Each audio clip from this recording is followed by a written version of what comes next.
Welcome to the College Admission Lab from Khan Lab School. I'm your host, Brennan Barnard, and I am joined today by our founder, Sal Khan. Sal is the founder as well of and CEO of Khan Academy and Schoolhouse.World and Khan World School. Welcome, Sal.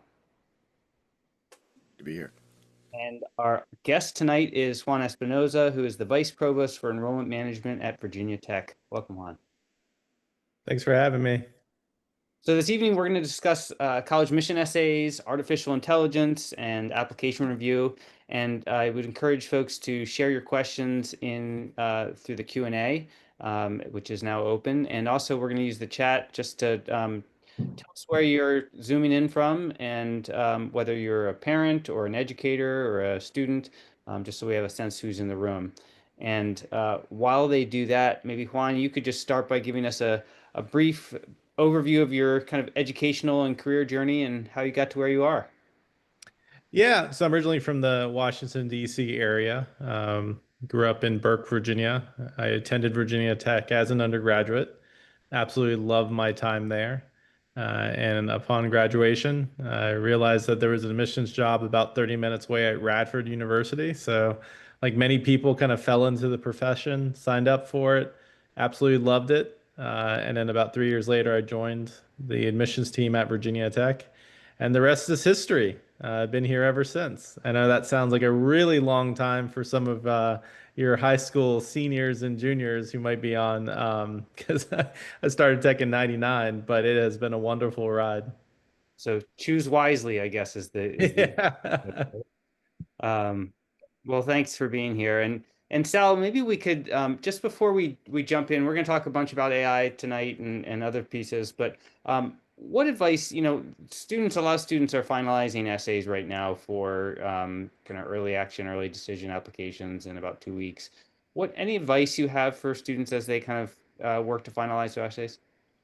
Yeah, and all I can say is what I have observed and what I think it happens in the college admissions process. But we had a good guest last year from the head of admissions of University of California at Berkeley, and he had I really liked his take on it, which is his drop test, which is if your essay is dropped in the middle of your school with no a name or anything on it, that most of your classmates should be able to pick it up and say, "Oh, that's Brennan's essay. That is so Brennan." And if it passes that, then at least it's you. It's authentic. I'd also say something that I've observed from students when they've allowed me to give them feedback on their essay. I think a lot of students over-index that they have to prove to the admissions officers that they're smart and intellectual, and then they under-index that they have to show that they're really fun people who would be a great member of a community. And so the way that that typically happens is like people already see your transcript, they already see your standardized test scores. And, Juan, you can validate this or not.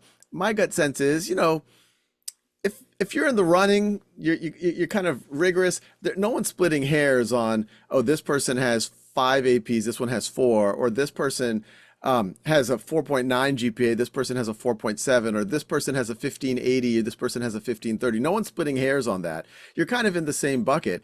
And so on your essay, that isn't the place for you to just reinforce just, what a math genius you are, or I mean, unless math is your passion, but it should be a place where you really show you have a personality. The readers, I think of people in Juan and his team's shoes. They go through tens of thousands of applications. Like make their day a little bit. Make them go to the person. Hey, look at this. This is pretty. This is pretty cool. Put a smile when they go home. They'll tell their partner about it. Like if you can do that, and usually that will be more fun for you too, as the essay writer. Then I think you're probably in good shape. Yeah, that's a great point. Isn't it Oscar Wilde who said, "Be yourself, everyone else is already taken"? Like it. Yeah. I mean, I Um, just want to echo what Sal just said. It's exactly right. A lot of people think, tens of thousands of applications, 58,000 at Virginia Tech. How am I going to stand out? It's actually not hard. Taking advantage of the essay to be able to tell your story, it is not as hard as you think. And to view that as that opportunity to do just that, tell a university who you are and why you would be a good fit will go a very long way. Yeah, and sometimes it's so over, there's so much anxiety around it that it's so over processed that it starts to lose that, right?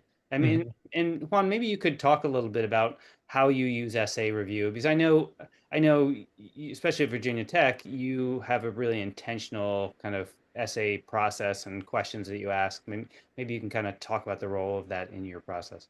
Yeah, so we had a great opportunity a few years ago to kind of blow up the admissions process at Virginia Tech. We were doing it a certain way for a really, really long time, and we took the opportunity to see what can we do differently. How can we allow the student to tell their story a little bit better and in a more personal way? And so we tried to simplify the process quite a bit. We moved to the Common App. We moved to the self-reported academic records. We moved away from the letters of recommendation. That we just dropped that completely from an access standpoint, and then we allowed students to kind of be in the driver's seat for the entire process.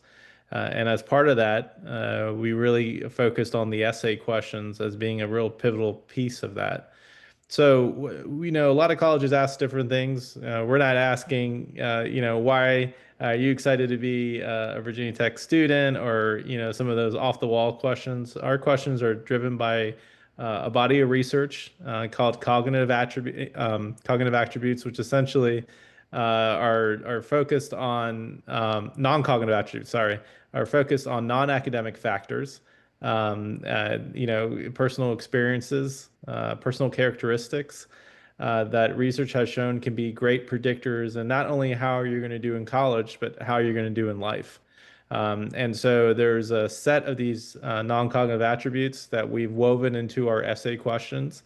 And as students are answering the questions, we're trying to evaluate those attributes to give us a better idea of how the student's going to do once they arrive at Virginia Tech and how they're going to do after they graduate from Virginia Tech.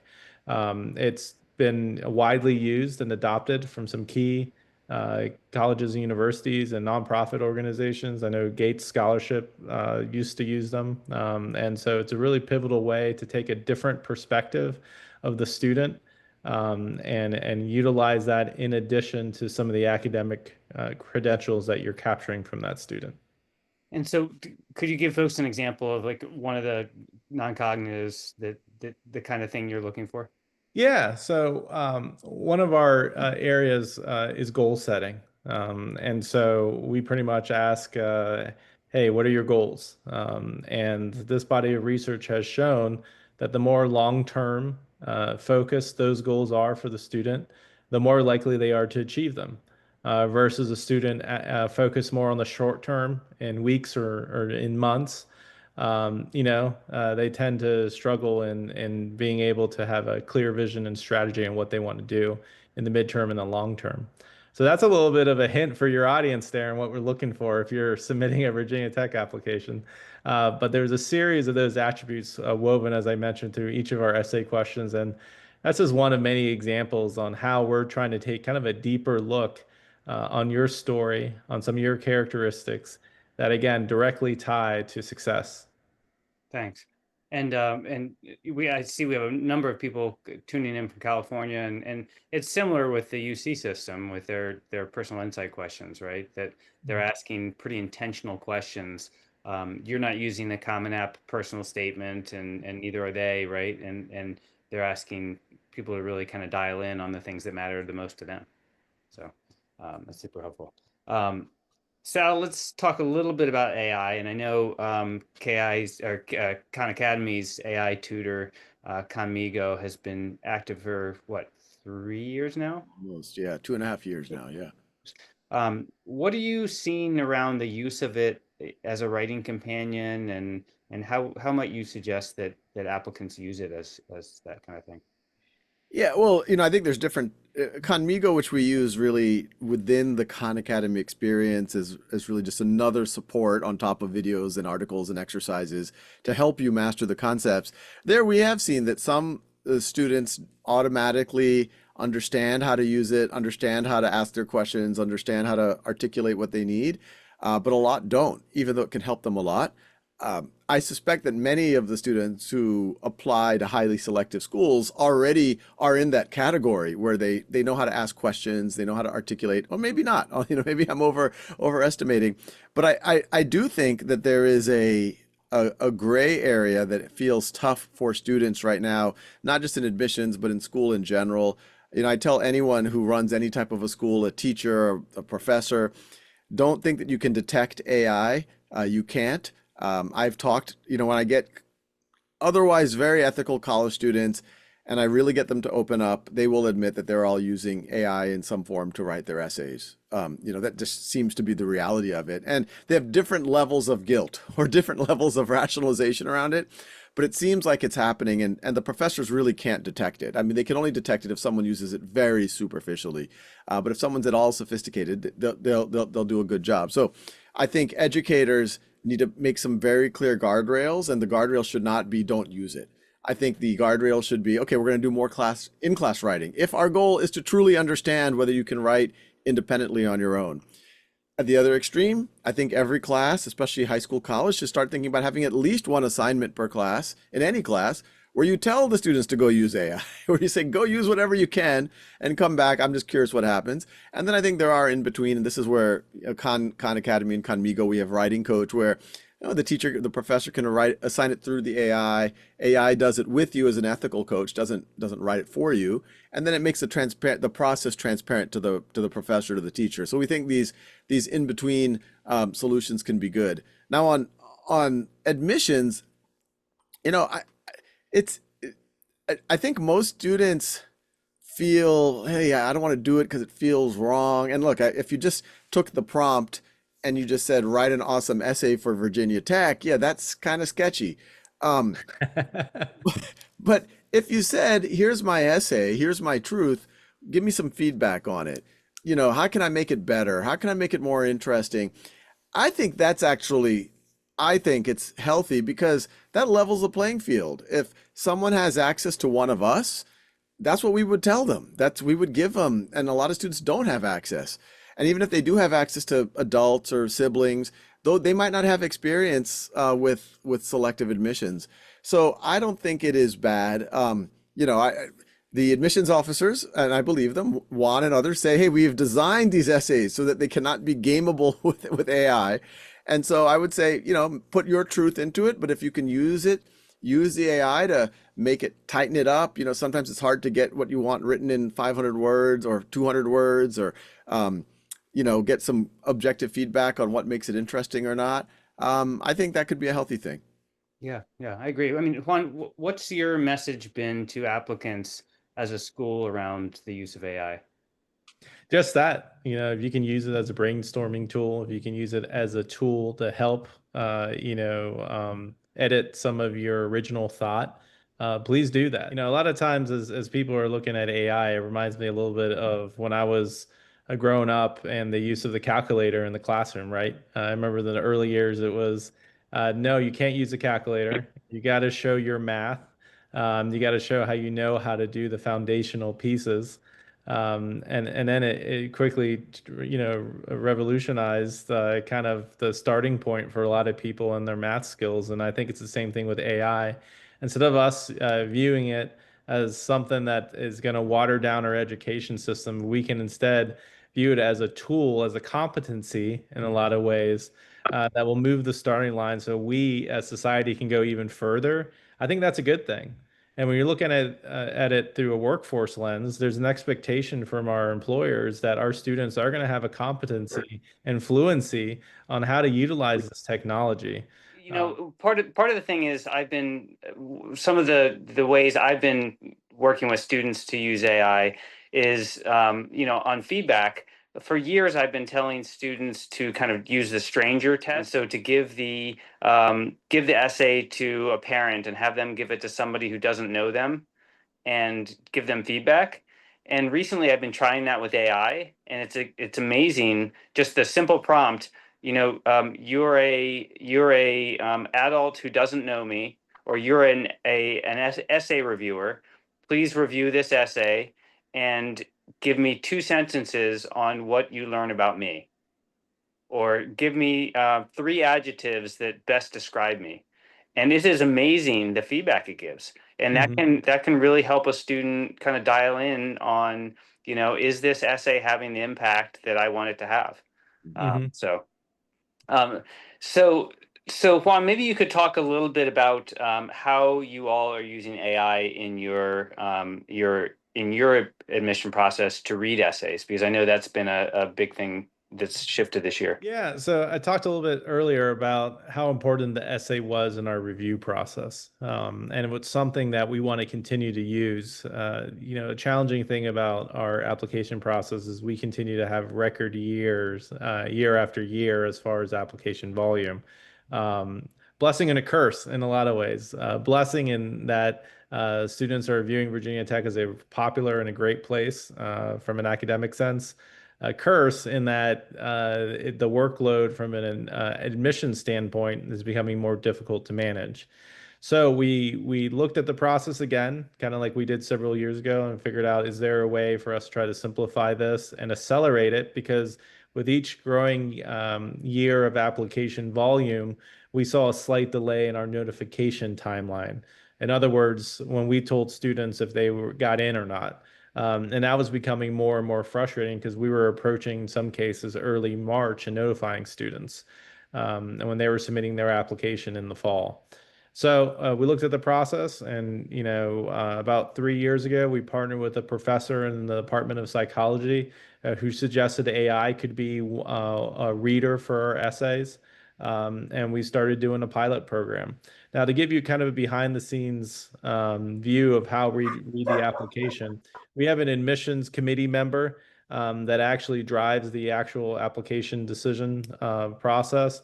But the essay questions are separated from the application. We remove all personally identifying information, and each response is read by two readers.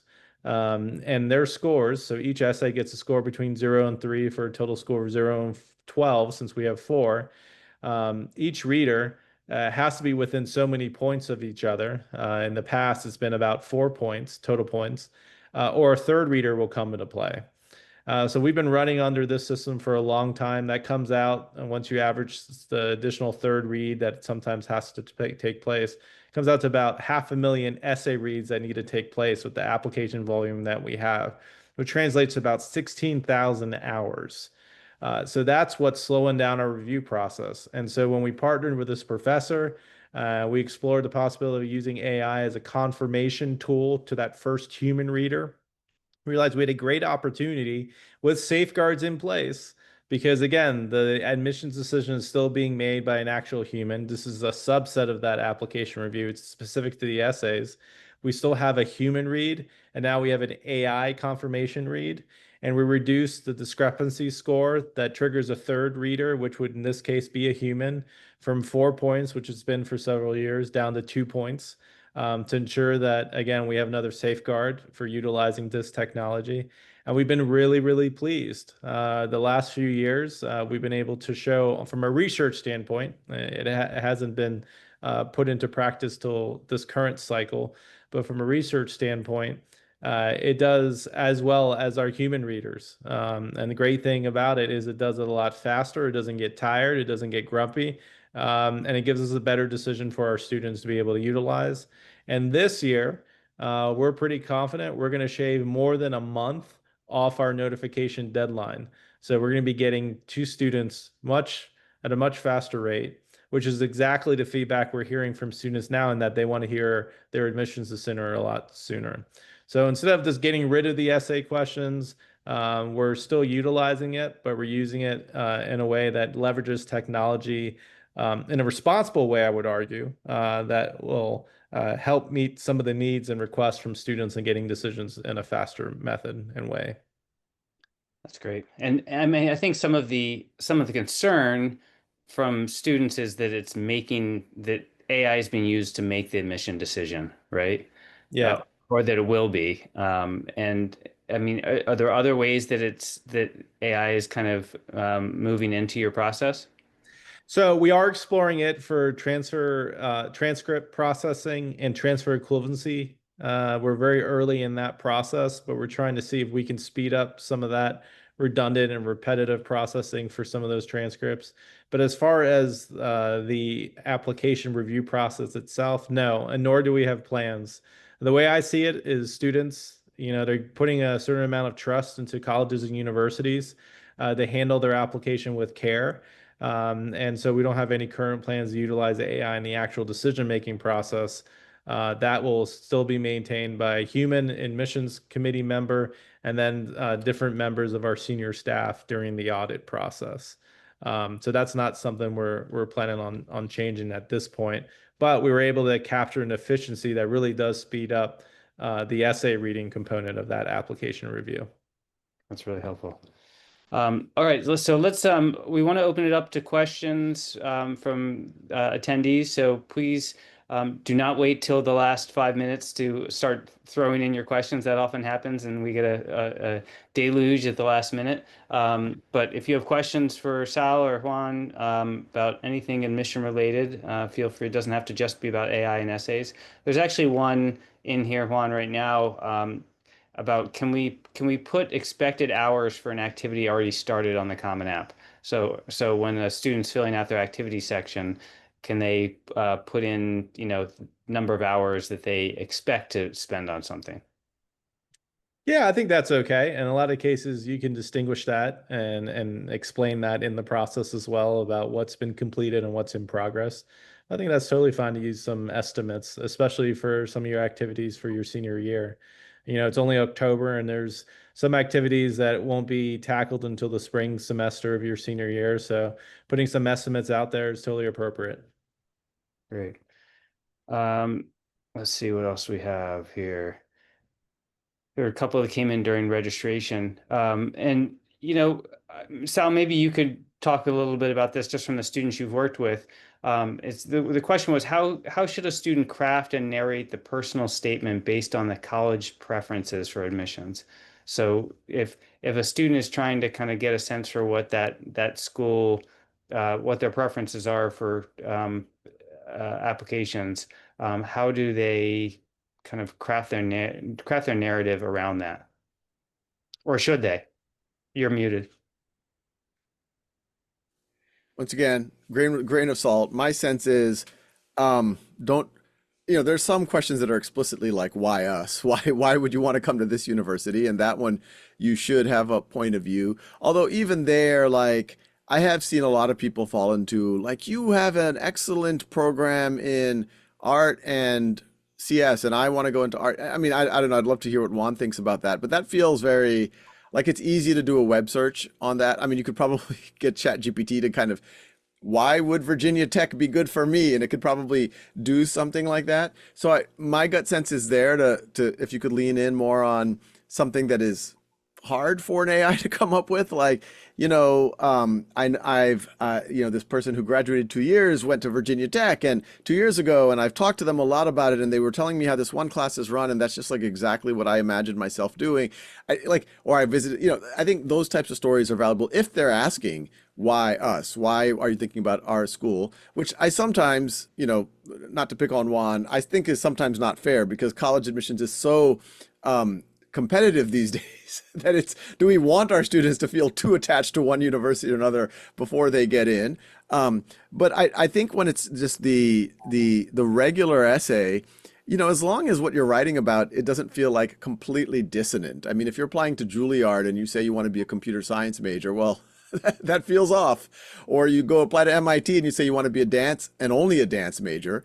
I mean, a dance and computer science might be interesting at MIT, but I don't think they have dance majors. But anyway, that's so, be a little bit cognizant of that. But I actually do think, and this is another pattern that I think a lot of kids unfortunately fall into, they have these stereotypes of schools. Like they'll think Virginia Tech, MIT, Georgia Tech, Caltech, those are quote tech schools, so that they have to write about how they love to be an engineer. And like, that's not necessarily the wrong thing to do, but I don't know, Juan could tell me, I'm sure they love seeing people who clearly are interested in tech or STEM, but have a real spike for the arts or for poetry or for communication or for something else. So I don't think you have to fall into that. Or people might have a stereotype that a Harvard or a Dartmouth or Williams is a very, liberal arts. So I have to sound like a, a classics major. And he's like, no, like Harvard's looking for engineers, Dartmouth is looking for engineers. So, yeah, I would speak your truth, speak your personality. I don't know, Juan, what do you think about that? Yeah, being authentic is so important.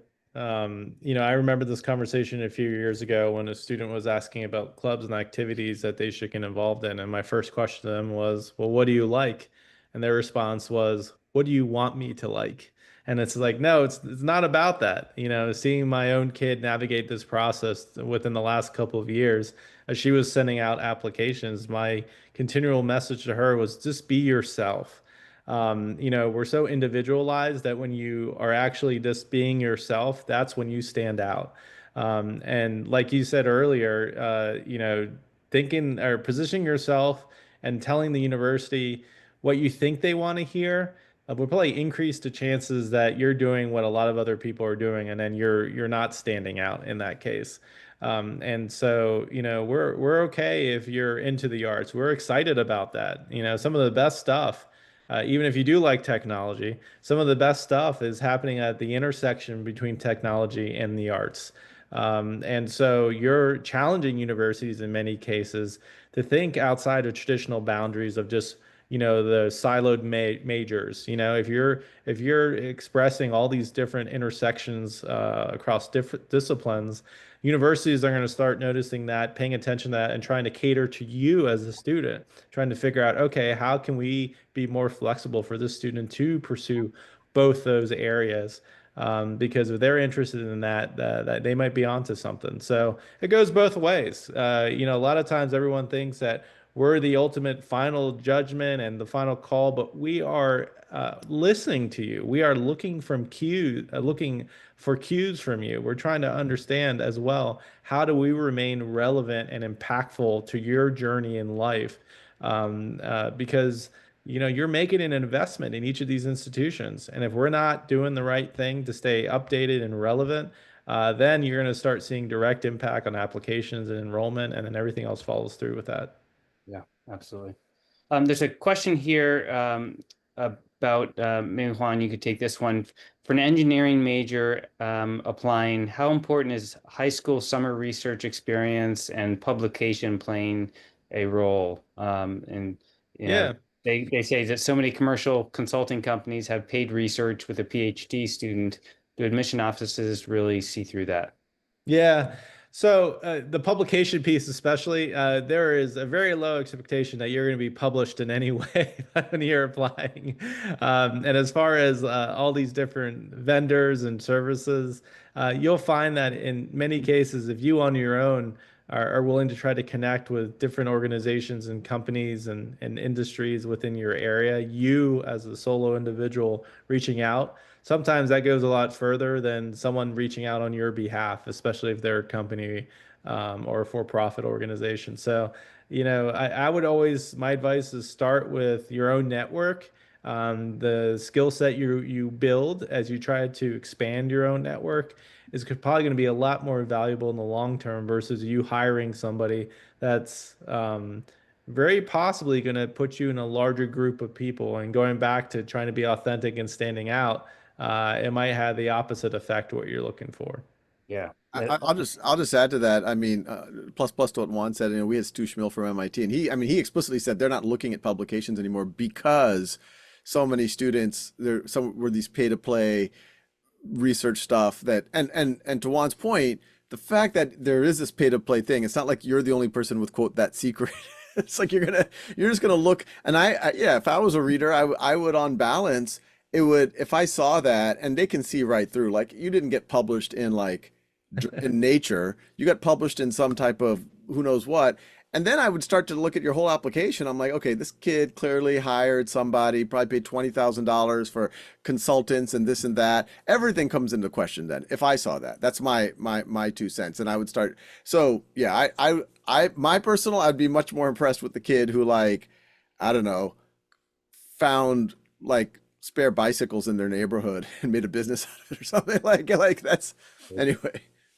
Totally. I had a kid I worked with years ago who lived on a lake, and he went out and found a old dry ice freezer, and a pedal boat and would like pedal around and sell ice cream from this dry ice freezer for the, I mean, like do something like that, right? Like, Yeah, whatever it is. I mean, I mean, yeah. I'm trying to find I'm telling every young person. They see they all think they have to do these like I'm looking for someone to just go to dinner parties and take pictures. I'd pay you like 20, $30.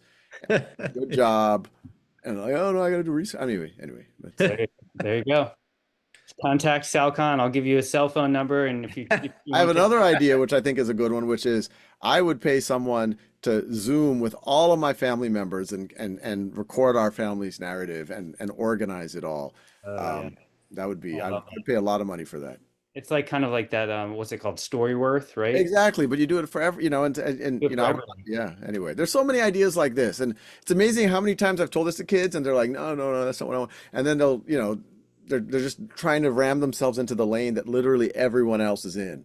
And I'm Right. like, no, no, you could have made money doing this. You could meet a lot of interesting people.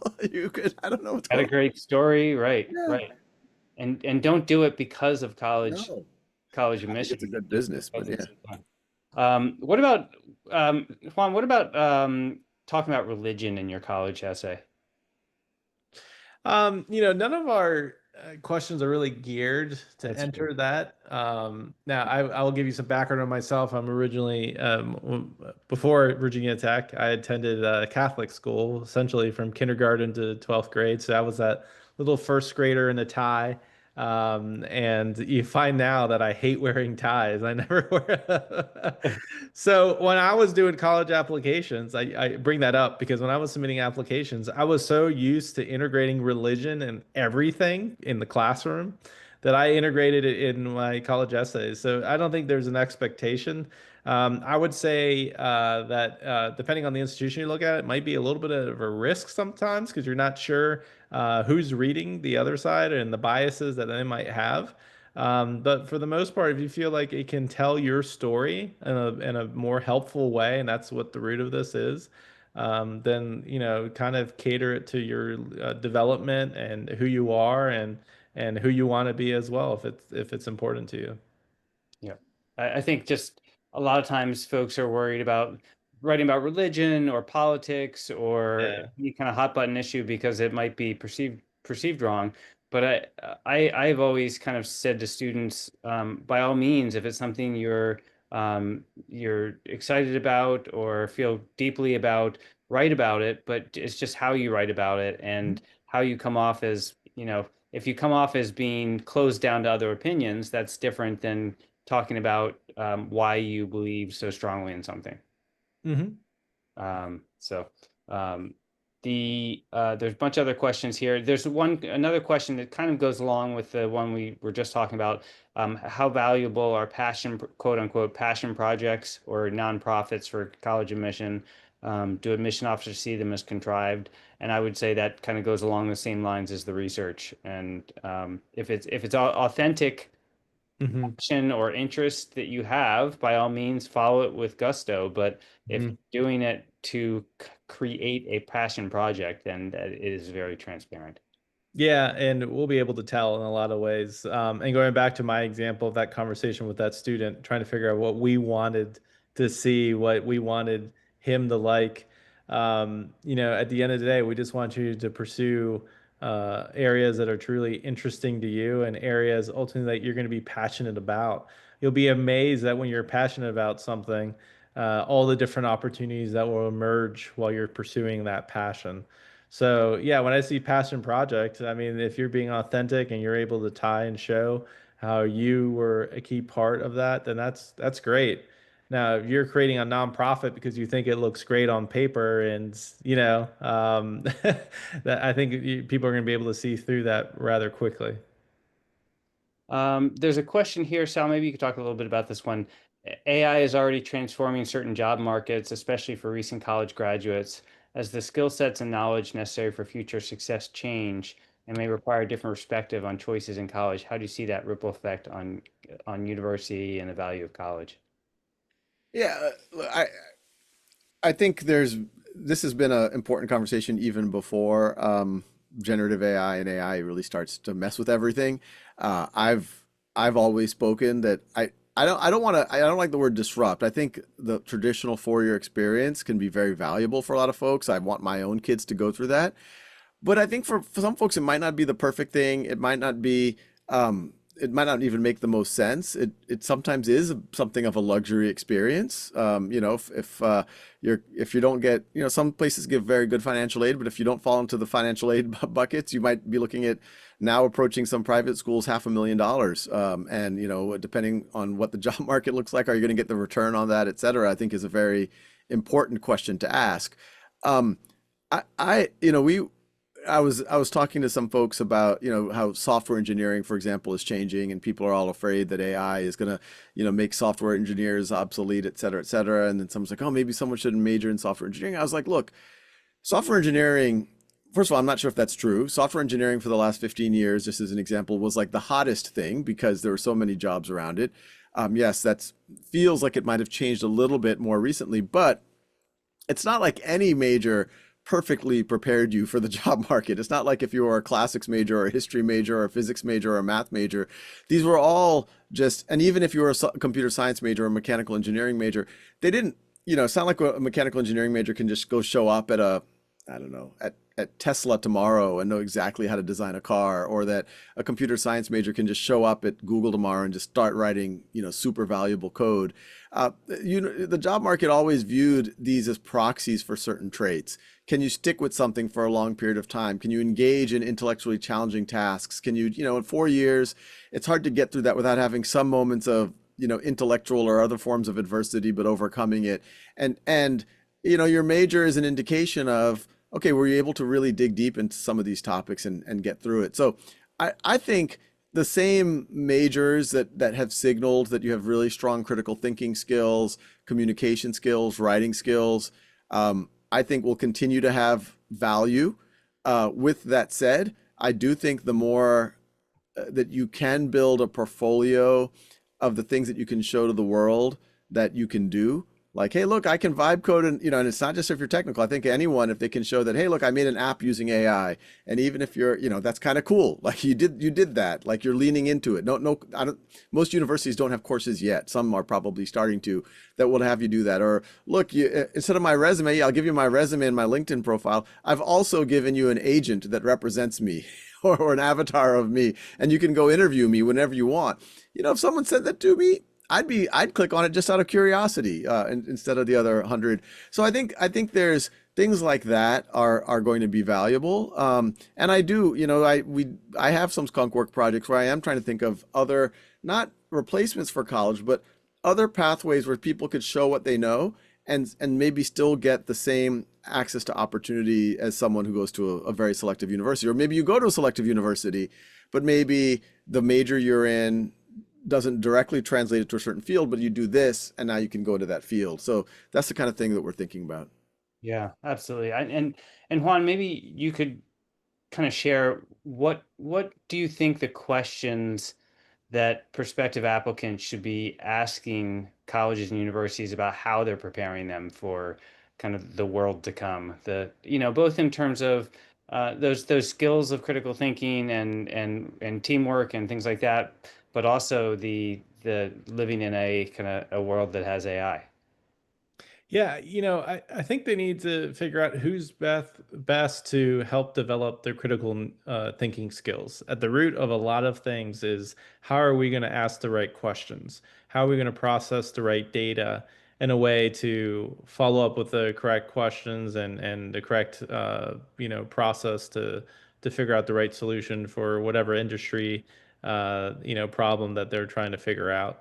So I guess that critical thinking is what differentiates the American education system from so many others around the world, that you want to try to find the institution that will be best positioned to help you develop that.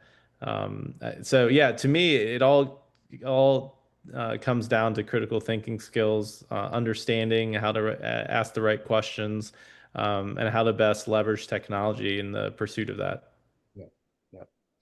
All right. So as we wrap up here, I'd love to just end with a question for each of you, the same question, and that's just, what is your greatest hope for students and their families as they think about college, applying to college, and these next couple months, whether you're a senior or a junior?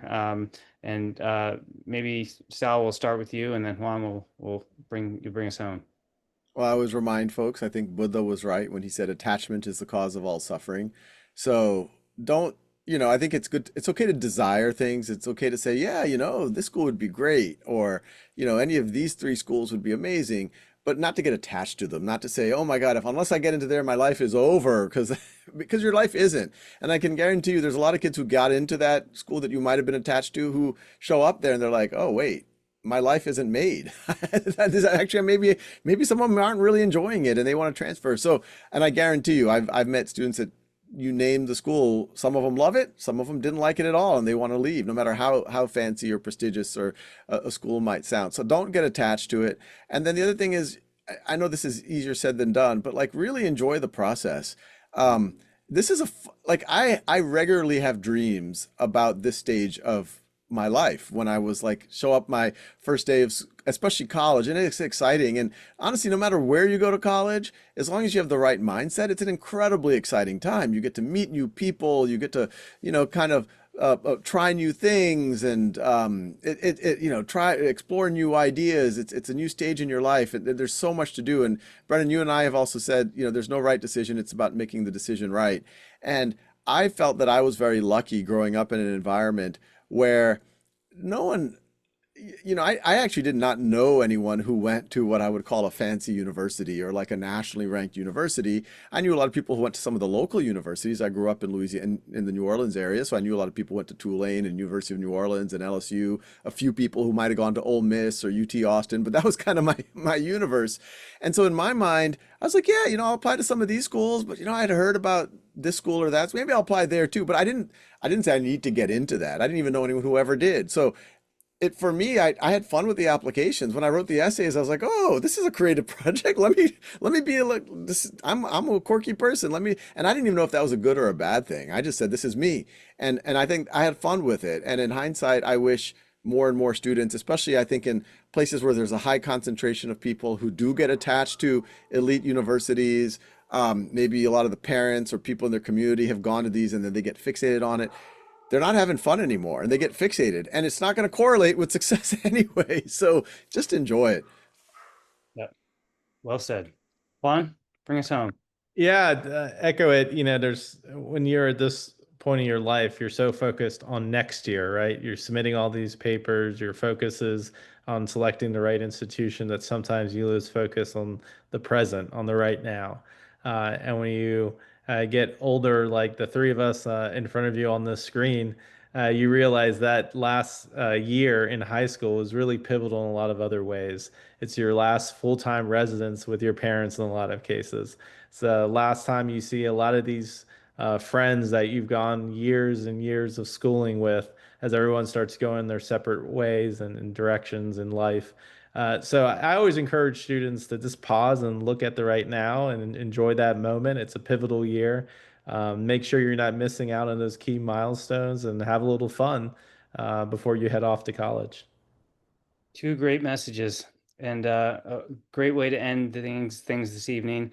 Thank you for everyone who attended, and for bearing with some of the technical issues. And thank you, Juan, for joining us, and Sal, as always, for joining us. And we'll see you next month again on the College Mission Lab.